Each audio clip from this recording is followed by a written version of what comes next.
All right, welcome back. Now, the show is interactive. It's Breakfast Daily, hashtag Breakfast Daily on all social media platforms. The WhatsApp line is 0550585832. This morning we've been joined in studio by our colleague, Duke Mensah Opoku. We're going to delve into some conversation. Duke, how are you doing? I'm well. Fantastic. Up and awake, glory to God. Yeah. We give glory to the Almighty for another day. You sound very sprightty. Vibrant, yeah. Very sprightty. Yes, Some good news. Are you expecting some good news? From me, I'm heading to a funeral, so I need to encourage myself. Oh, really? So that I won't cry. Oh, my very good friend. Oh, no. And political associate to University of Ghana campus. Oh, no. Yeah, Sorry. lost his dad. So they're beginning the Requiem Mass today before he's taking off to the OT region. Okay. Yeah, so yeah, Benjamin Kwekwasari of Ghana Gas. And aspiring Greater Accra Deputy Regional Secretary of the NPP. My condolences to you. We will be with you to mourn later today. Yeah. Right. Sorry about that. Yeah. But anyway, we have a global issue on our hands. Yes. Russia, Ukraine. Yes. Yesterday night I was torn between reading my criminal law notes and following what was happening. So I saw what was happening on the front line, what happened previously with Putin's, with Crimea, Georgia, and the rest, 2008 and all of that. Only for me to wake up this morning, tune into BBC again, and he said, actually, 3:30 British time, the gentleman had said he calls this one a special operation, and has ordered his troops into those parts, into Ukraine. For me, well, we can discuss all the economic implications and the rest, but Ukraine hits home for a lot of people in Ghana. Yeah. Why? Because over the last 5 to 10 years, Ukraine has become a destination of choice for many Ghanaians in the study of medicine. Yeah. At least I can count up to 20 of my mates or juniors or seniors from Bukwara School and Sunyani Senior High School who I know now are medical doctors who studied in Ukraine and came to write the medical and dental council exams to be able to practice here in Ghana. So there are a lot of students. I was chatting with one of my very good friends from high school this morning. He's studying architecture in Ukraine. And he's saying that they are stocking up food and other materials, preparing for the West. So for me, my call this morning is that always Ghana government, we are monitoring situation, looking at what Egypt, South Africa and others will do. Please, this is Ukraine. A lot of Ghanaian families have their hearts in that country because there are a lot of Ghanaians studying, particularly medicine, in that country. So my call to the Ghanaian government, to the Ministry of Foreign Affairs, is as quickly as possible, work with your mission in Kiev, in Moscow, to begin work. To begin work on bringing back many of these students.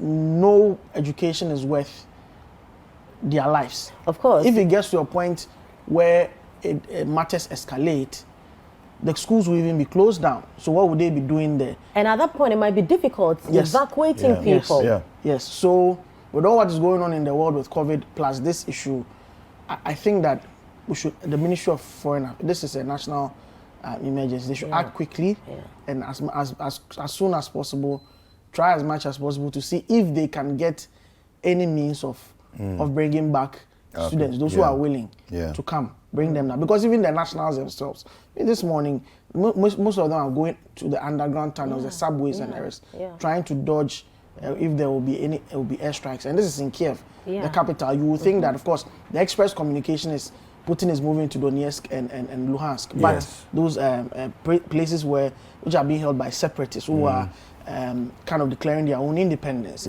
But from what Putin intends to do, he may want to come inward to the main country. And so our authorities need to act fast. The Ministry of Foreign Affairs, Madam Shirley Ayokoboche, you are a mother, you know how this feels like.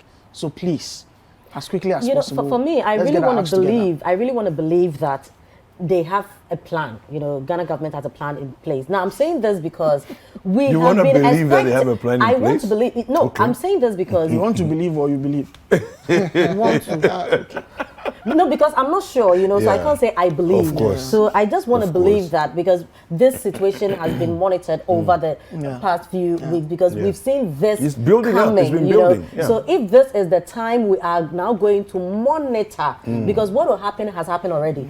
So that's why I'm saying that I want to believe that they've also been monitoring, and so probably has a plan in place, just in case there is this invasion, this is what we are going to do. And this shouldn't be very difficult, because the Ghanaian student body in Ukraine is very organized. Yeah. They have a nukes there, presidents, or what. So if they need to get them, it will be very easy. Exactly. They just need to contact the nukes there. They are very, very organized. Just recently, they held elections. One of my mates from high school was contesting for president or secretary, whatever it is. So they are very organized in Ukraine. So it's just a matter of our mission getting in contact with them. And there are so many of them, in their thousands, in Ukrainian universities, there are so many. seeking medical education So and others. Right, so this is what is happening, on the global scene. But coming home, we equally have some issues that we need to look at, wherever you turn. Do we ever not have issues? So It's just like every day there's something. exactly. So this is what makes me shudder a little bit, for students in Ukraine, because the patients, in Eastern region do not have a CT scan. They are already in the hospital and they have challenges. So if you are not going to organize an airplane to come and get you from somewhere, it's like you are not the important one. Well, because there are serious issues, and we are going to be looking at this, so we have a report from our Eastern Regional correspondent, Neil Amate Kanaku, looking at the situation at the from Eastern Region, medical care in general. Let's take a look at this report. As part of the Ministry of Health and government's effort to retool health facilities and to improve healthcare delivery across the country, a CT scan machine was donated to the Eastern Regional Hospital in Koforidua in 2013. This machine was put to good use by management of the hospital, but in January 2021, it developed a fault. When City News first reported about the faulty CT scan in January 2021, management of the hospital explained that engineers working on the faulty equipment say the tube which emits the radiation for the pictures to be taken is completely exhausted, and once that happens, the machine is good as dead. City News' second report on the faulty CT scan was in July 2021, after victims of an accident which occurred on the Accra-Kumasi Highway were referred to Accra for CT scan procedure. Again, management told the news team letters had been sent to the Ministry of Health about the urgent need for the CT scan to be replaced. They added that the Member of Parliament for New Job in South Constituency, Michael Kofi Ochrebefi, now Deputy Minister for Trade and Industry, who was copied in the letter, promised to do something positive about it. But on September 29, 2021, when the news team again went to the hospital for an update, it was found out that the problem has not been resolved. A year and month down the lane, and the Eastern Regional Hospital, which is the referral center for all health facilities in the 33 districts of the Eastern region, is still without a functioning CT scan. The medical superintendent, Dr. Akon Akoto Ampao, at a media engagement, expressed frustrations about how the faulty CT scan is affecting quality healthcare delivery. As for the clinicians, they would need a CT scan to make a diagnosis. So we do refer these unstable patients to Accra. However, if it is that a vessel is burst and is bleeding, we give medicines that will clot the blood. The only way you can see those two differences is to use a CT scan. So if a CT scan is not available, how are you going to know whether you give medicines that would thin out the block or you give medicines that would coagulate or clot the blood? And that is how come it's very important.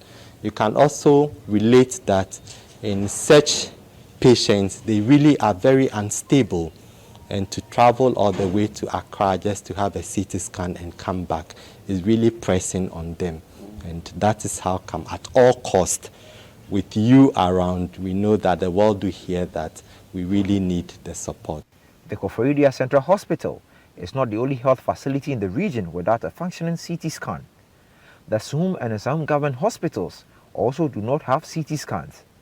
Sadly, the Eastern Regional Hospital's nanogram is also out of order. It's broken down because the elements that generates the imaging has been consumed, but the machine itself is in good state. However, like I mentioned, the cost of that element is so prohibitive, we must as well get a new CT scan and even possibly upgrade from a 16 slide CT scan to a 32 or 64.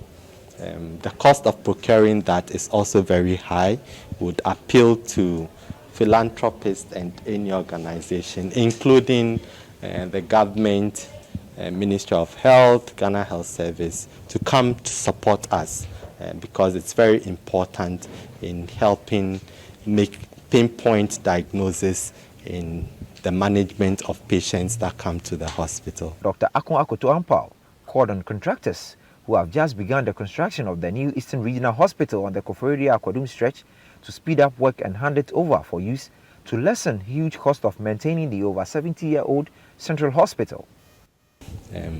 Overall, this hospital, we say, is a very old hospital, 95 years old and still counting, but our structures are highly maintained. The challenge of maintaining old structures is the cost involved, and that is how come in most areas, once the thing is as old as what it has to be, they decommission to commission a new one. Besides the buildings and the structures, our vehicles are also very old. I mean, the newest vehicle probably is more than 7 years old, which must be decommissioned by the use of the high use of an institution. The life of patients who are referred to the regional hospital for CT scan procedures will continue to hang in the balance till the malfunctioning CT scan is replaced.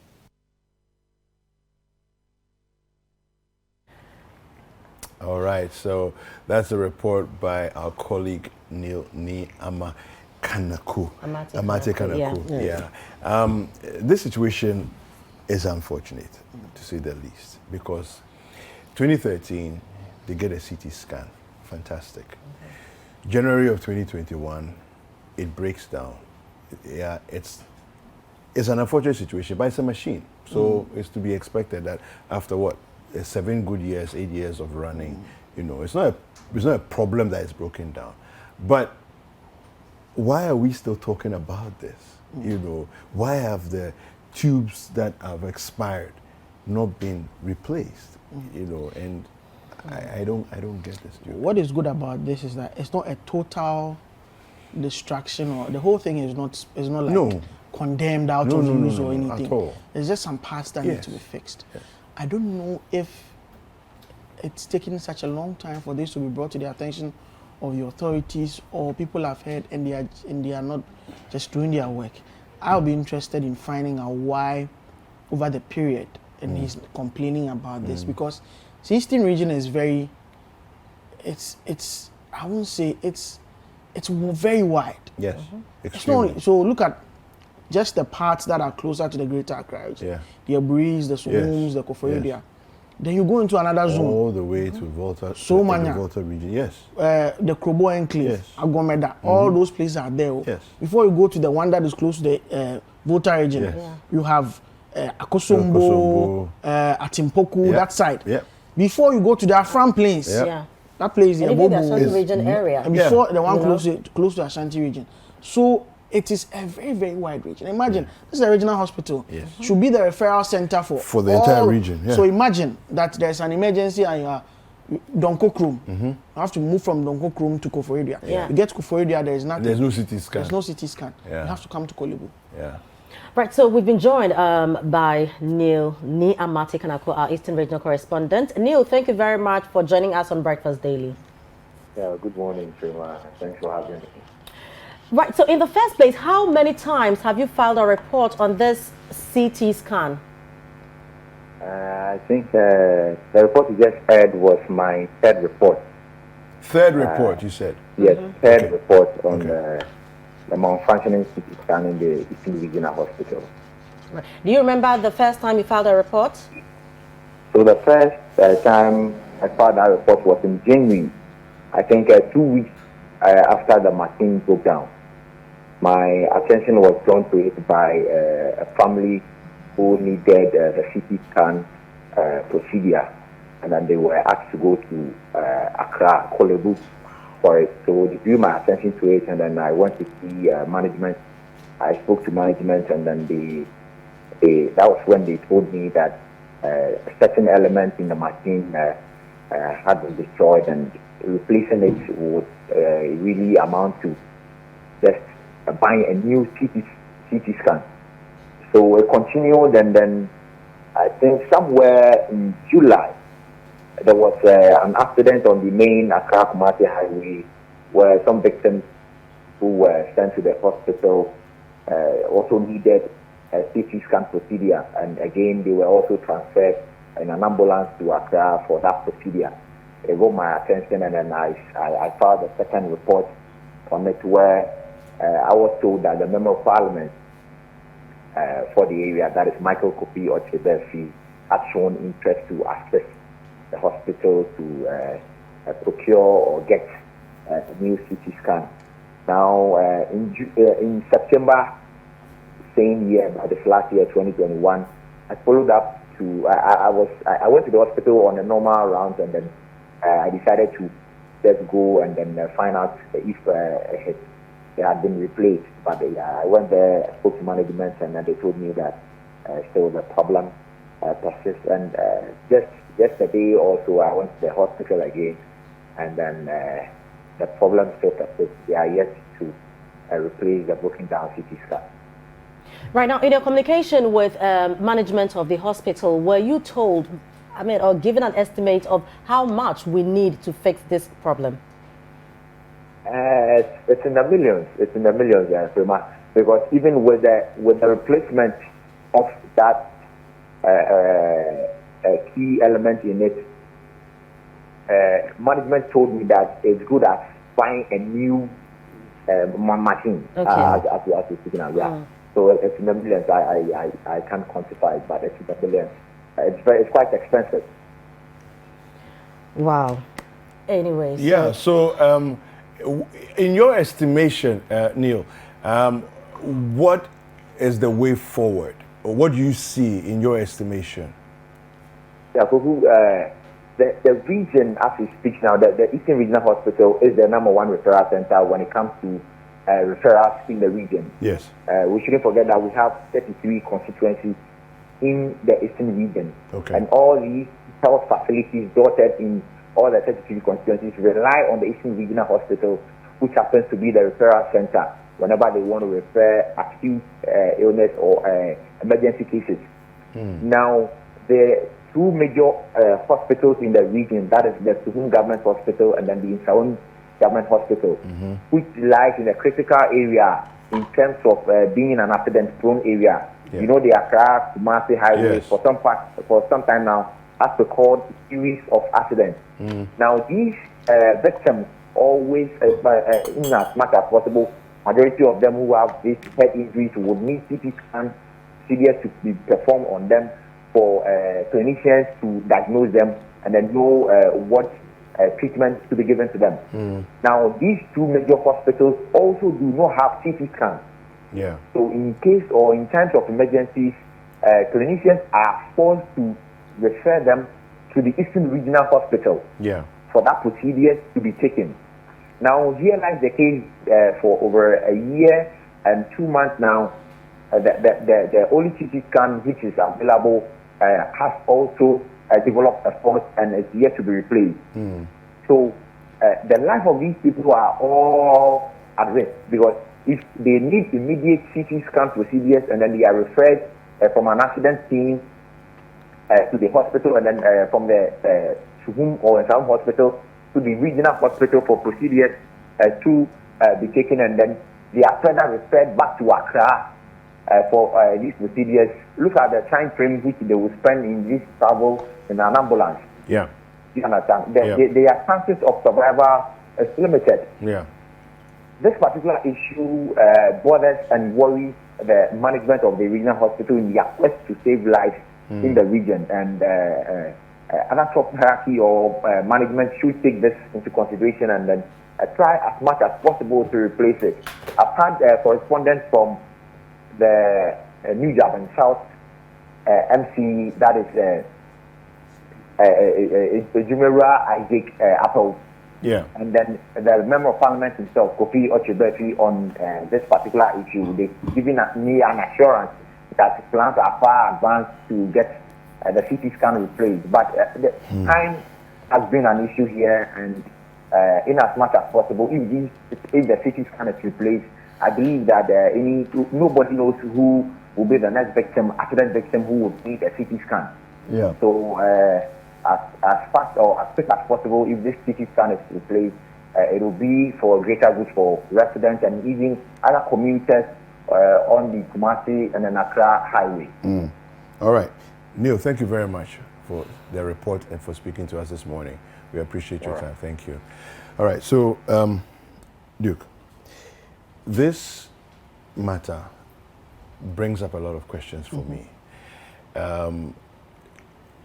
A quick Google search will let you know that the cost of a CT scan machine is roughly about $2.5 million. MRI machine is about 500,000 more, about $3 million. $3 million. Right? Yes. So this is sort of the range we're playing in, right?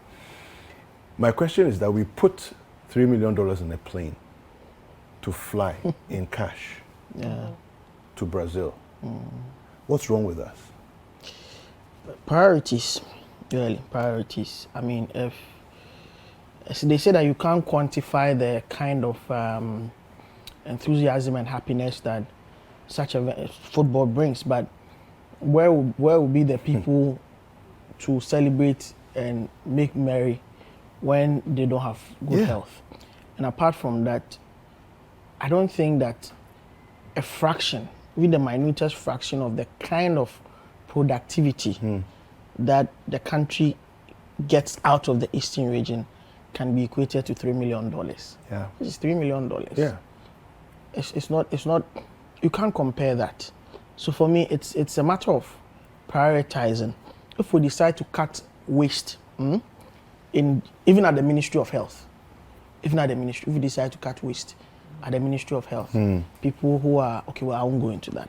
But if we decide to cut waste at the Ministry of Health, that alone can get us a substantial amount of money to buy a new. Anyway, the Eastern Regional Minister is on the line, Honorable Seth Kwame Acheampong. Good morning, Honorable. Good morning, my brother. How are you? I'm very well. How are you? It's good talking to you this morning. Yes. It's been a good time having you here. And I think I have not seen you or heard from you this year. Yeah, no, at all. So happy New Year to you.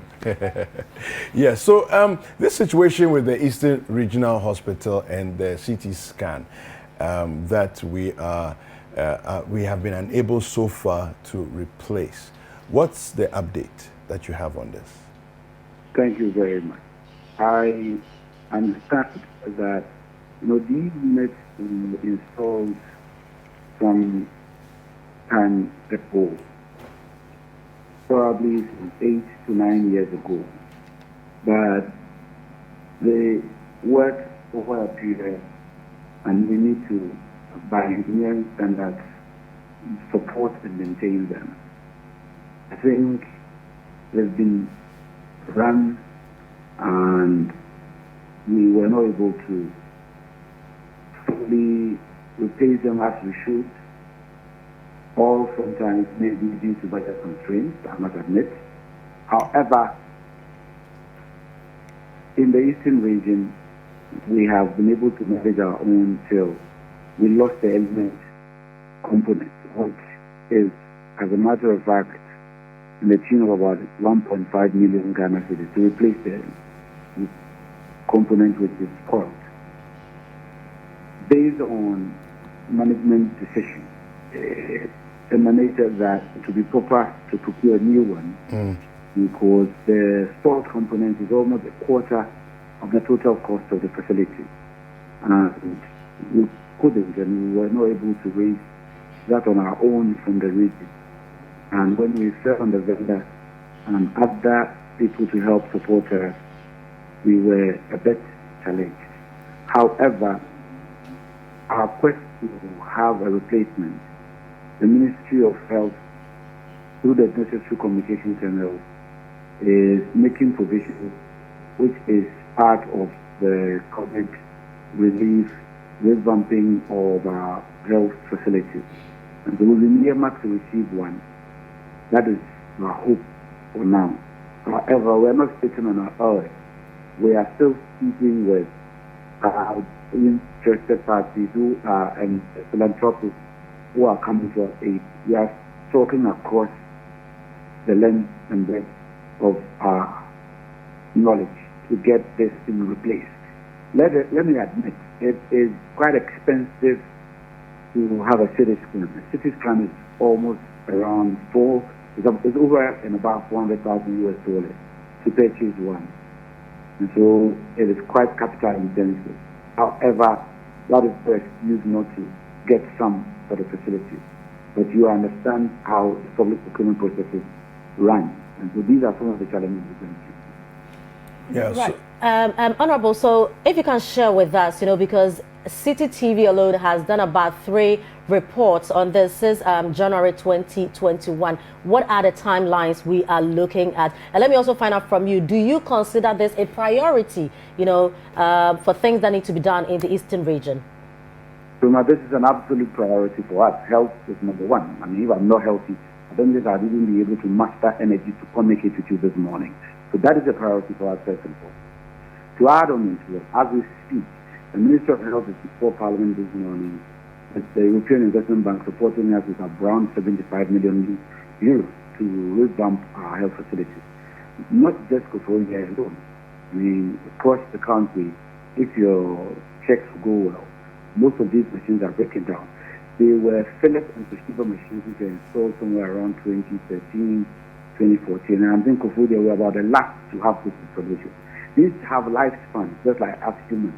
And so it does occur. But we are now before Parliament, trying to get Parliament to approve of the funds.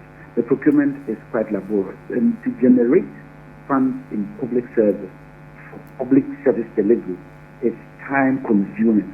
Time and again, I've always advanced this procurement. And we need to find ways and means of shortening the processes in our public services delivery. And these are some of the things that hurt every government. It will not hurt one government collectively because they are established processes. You call it bureaucracy, but that is the established norm. Because of transparency and to ensure that there is openness in everything, you go through this long thing.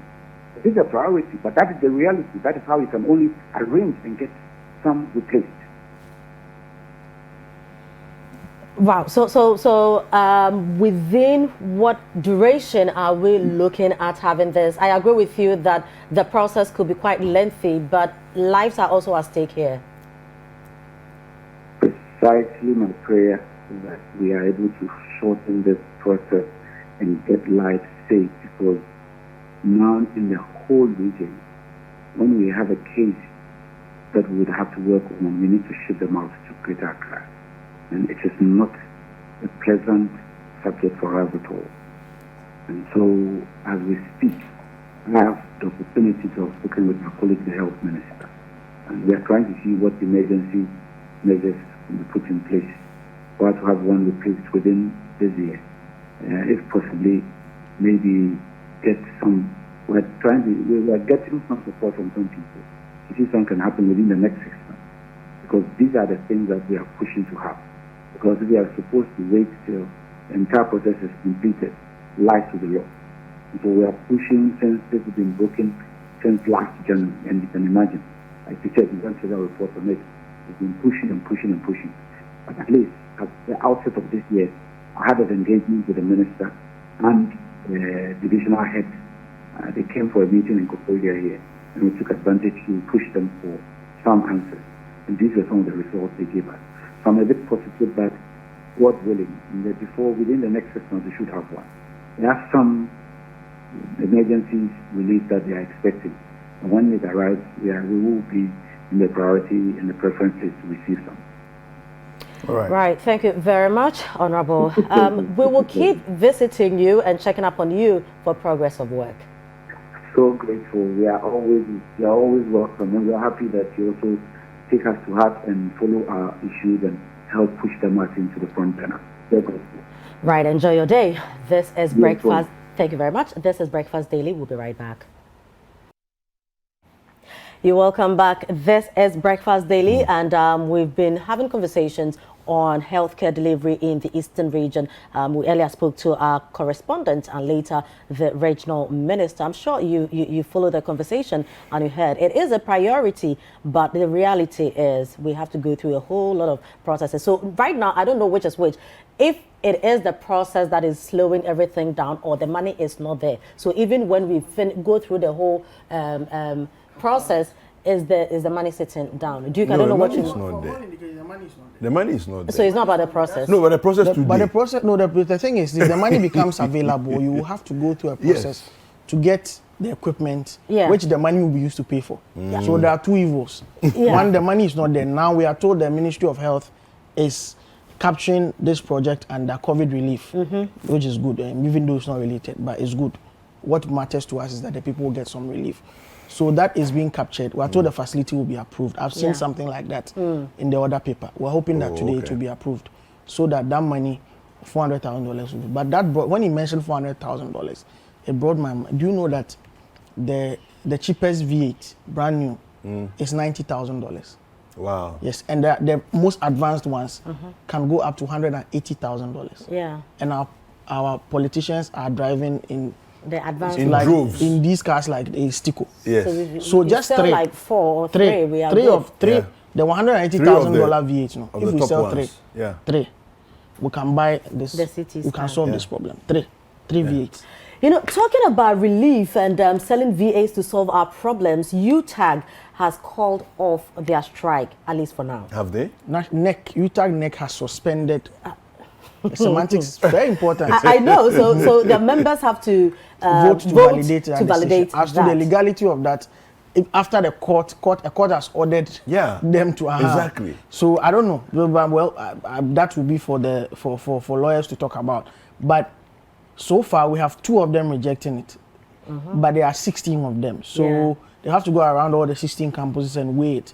But as to the constitutionality of that decision, is one that NLC may also challenge. For instance, if they go around and 10 out of 16 say we don't want to go back, how does this lie side by side with the court directive that they should go back and negotiate, which the NEC in principle has agreed to? So the issue is not. So what happens if they are found in contempt of court? Well, the court will predict, or the court will give out its own, sanctions as to what should be done in relation. There are principal officers who would have to put their heads on the chopping board for defying the court's orders. So, but they're also saying they have their constitution. NEC cannot just impose decisions on them. It has to go around the campuses. And now Legon overwhelmingly, out of 700 and something, over 500 voted against it, which means that the decision is not very popular. They want, because for them to hold on to academic activity for almost 7 weeks now, half of the semester gone just like that, and no activity. Is the level 100 that I'm really concerned about. How do you start your university education like that? Way. And even especially for those in KNUST, especially in final year, they are a very unlucky bunch of students. Ask me why. Why? First year they went on the strike. There was a strike. Second year, the Kunti and Katanga, whatever happened. They closed down their university. School, Third year, COVID. Final year, strike again. You know, so talking they're about very unlucky. KNUST, final year KNUST students.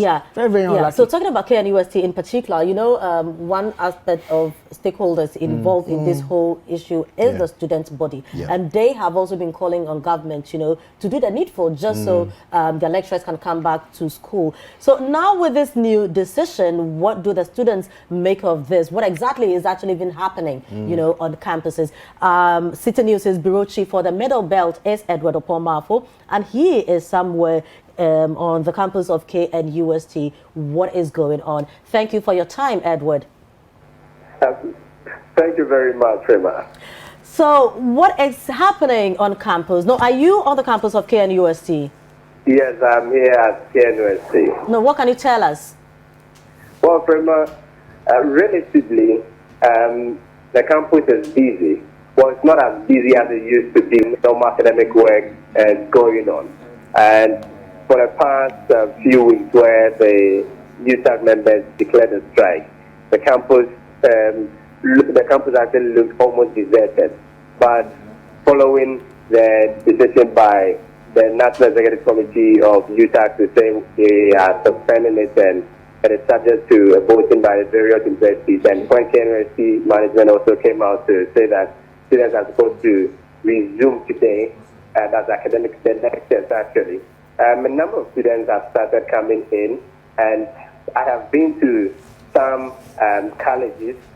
I've been to the Faculty of Social Sciences, I've been to Faculty of Agriculture, I've been to the College of Science and other areas. And all these areas, academic work is really bouncing back because there are some areas I've been to, especially the social sciences area, where lecturers are in the classrooms and they are teaching.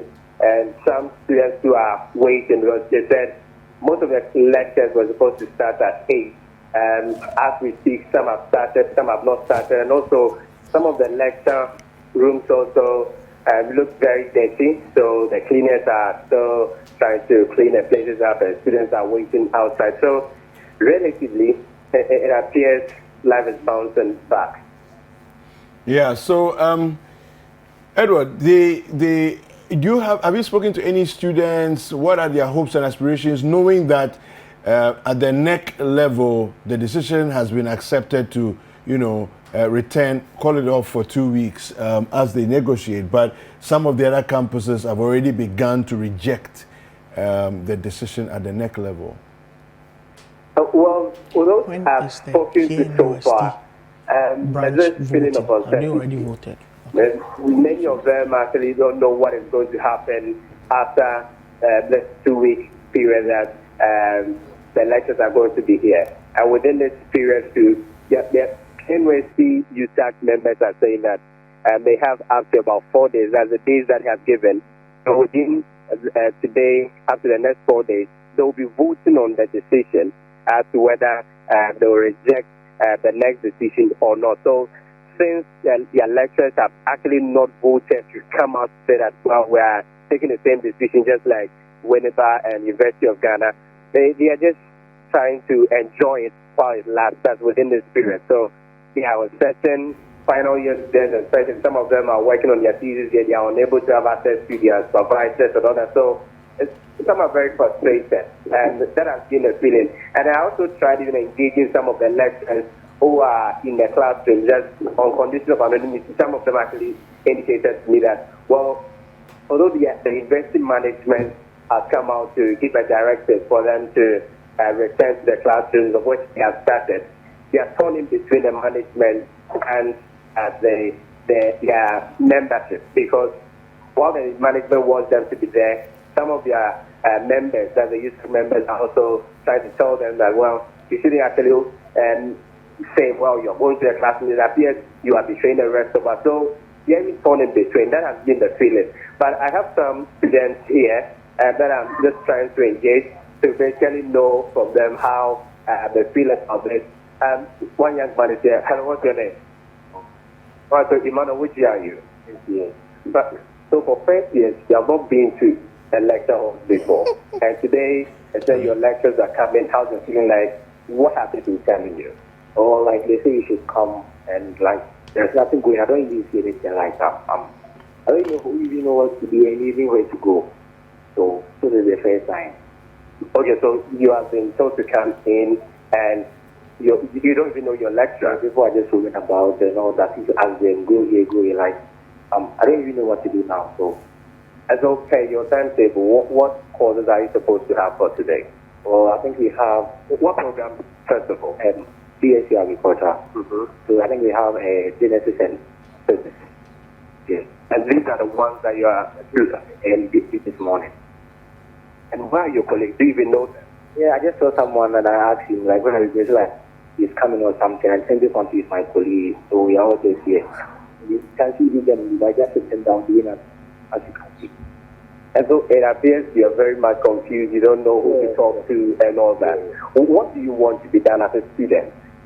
Well, that one, like, I don't get the question. No, as a student, what do you want to be done to at least help relieve you of this confusion and this kind of frustration?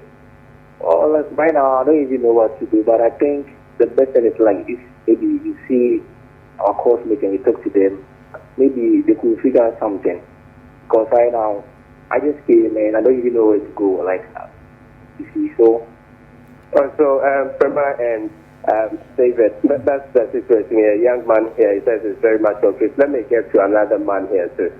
What's your name? Jerry. So, Jerry, tell us, what's your story like? Well, we are all confused because when they came, you know, some of us don't know where the places are. They actually use some initials for the locations. So now you have to ask where the location is. Some of us are at the wrong places. So now you have to go to where they are, but the lectures are already started. So we are all confused. We don't know what's happening now. And so are you also impressed here? Yes. And have you been able to talk to anyone immediate lectures are supposed to start today? But how is it like? Who is really giving you the information? Well, it was our class work team, but we said we should meet at the NCB building. NCB building, I've been looking for it, but I don't know where it is.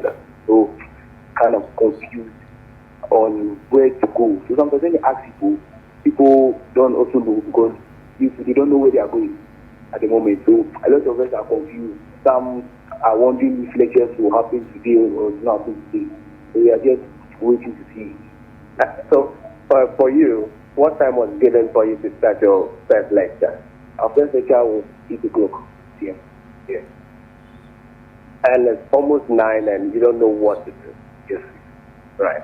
Okay, so there are some other students that I just saw here, and they went to the lecture hall, and I just saw them coming back here. Young lady, you work on the river. Right, so which year are you? I'm 100. Okay, you're a first year student. Then, what program? Agribusiness management. Okay, and so ever since you came, have you been to the lecture hall? How is it like? Not been to the hall. We're there for orientation. After that, nothing more, nothing less. That's it. But what time were you supposed to start your lecture? That's at 8. And have you met some of your colleagues leaving your lecture? Yes, I used in my lecture, but I saw my own colleagues and it has been cancelled. So, lecture has been cancelled. When are you supposed to have your next lecture? Around 10. Yes. 10:30. It will end at 3 p.m. But here is the case that we didn't see lecture, so they are going home. They are going to hotels and things. Alright, so that's her story. She says that she actually didn't see the lecturer, and that the entire lecture has been cancelled. So the next one is supposed to be at 10, so she will come back, and she's hoping that at least they'll be able to have it. Let me talk to the very last person. Hello, what's your name? Jessica. Right, so Jessica, which year are you? Level 100. You're also in first year. Yes. Right, so how has it been throughout for you? Well, I went home. I came back yesterday, so yeah, it's normal. Even though there are no lectures around, I came because we were told to come. We have lectures today, but here we are stranded and we don't even know what to do. So when you came, what exactly happened? We were told they're having renovations at our classroom, so we have to come back on Monday. Right. Thank you.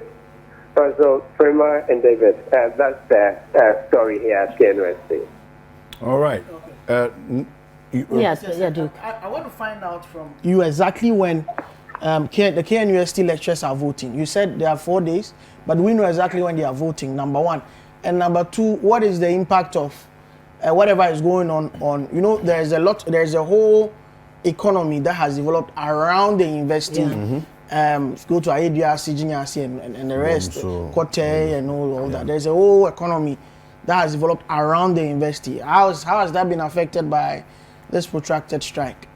Yes, so Duke, I engaged the USAC executives, and they said they are yet to come up with a date. So they have at least that from yesterday and was 5 days. So with today, that was level 4 days. So they are going to decide in between and then come up with a day to have the voting. And once they vote, then that will be the final decision, whether that will override the university's decision for them to return to the classroom or not. They are saying that is the highest decision body for their members, and so they are waiting to have that, and that will, in a way, clarify a lot of issues with respect to the uncertainties surrounding the whole strike. But when it comes to the businesses around here, most of them have been affected. Well, those around the traditional halls, that's Konti, that's Unity Hall, University Hall, Republic Hall, Queen's Hall, Independence Hall, and those halls, those selling around, since some of the students were around, their business, some of them that are engaged earlier within the week, and some of them were in saying that the business has been affected, but not that much, since some students are still in the halls. But for those who operate around the faculty areas, most of them have not even been coming around. And even today, I've been to some areas to check. For those who sell around the faculty areas, those who provide various services around the photocopy, those who operate the photocopy machine, those who sell basic things around here. Most of it, even today that lectures have resumed, they are still not around. So for them, they have been very much affected. And even with the other communities around, you look at my ADRC, you look at Kote, you look at New Site, those who do certain things for students, that's trying to facilitate the work of students, and also that's how they make their living.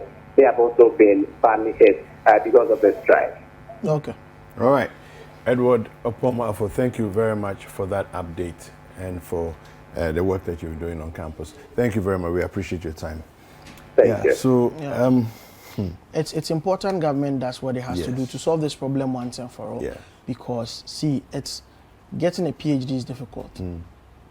And right now, the minimum to be a lecturer in at least at the University of Ghana is a PhD, a terminal degree. And between your first degree and your PhD, you spend at least 10 years. 10 years of studying and research into some of the most difficult phenomena in the world you can ever think of. And they come and they don't earn enough.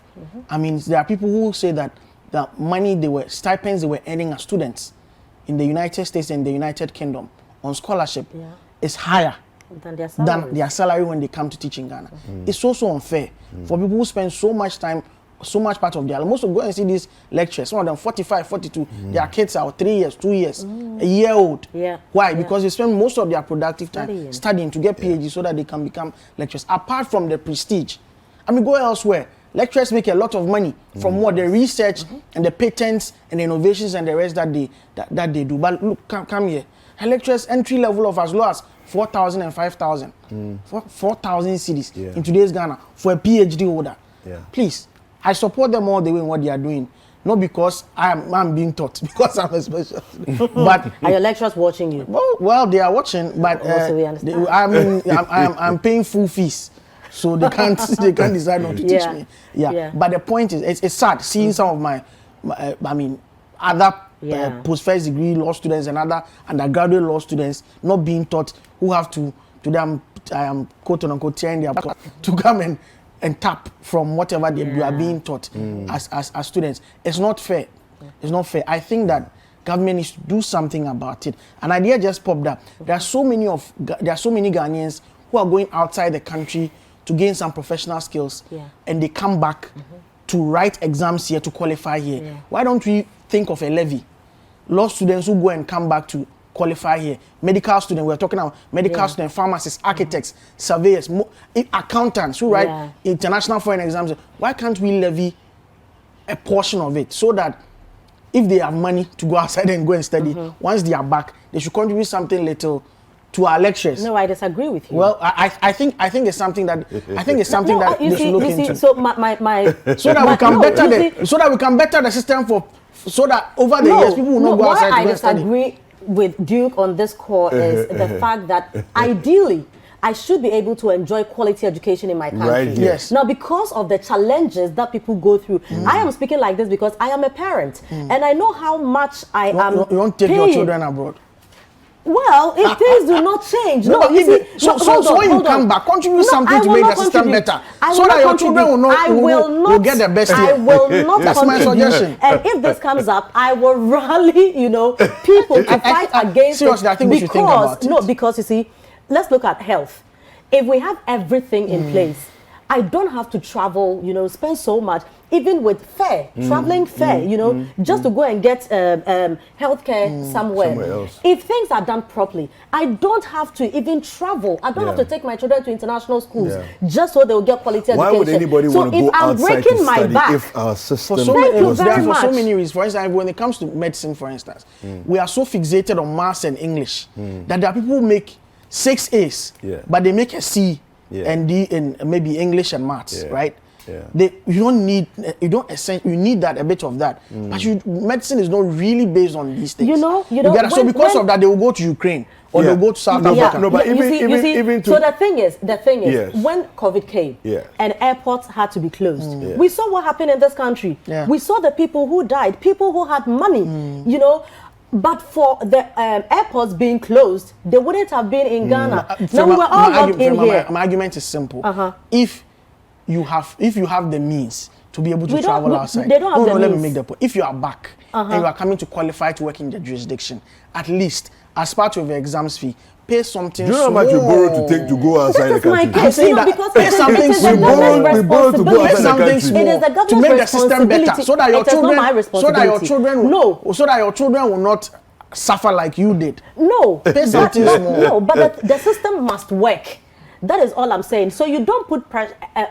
Undue pressure on parents to take their children. We make a lot of money from it too. Every year, thousands of people come back as lawyers to qualify, as doctors to qualify here. No, do you think all these people wanted to go? No, but sometimes when you look at the way we are doing I'm saying that if we are not policymakers, if you have the resources to go outside, when you come back and you want to qualify, pay something small. No, people are not eating just so that they take their children elsewhere to go and study, and they come back. So many ACC, ICA, postcode, so many things. Medical and dental council. Pay something small to boost the system so that your children don't have to go. Ladies and gentlemen. Okay, that's we are not contention. going to decide on this matter here. So, that's my contention. Government should think about it. Policymakers are watching. Thank you very much for watching. And don't go anywhere. We have more that's coming up on Breakfast Daily after this exciting conversation.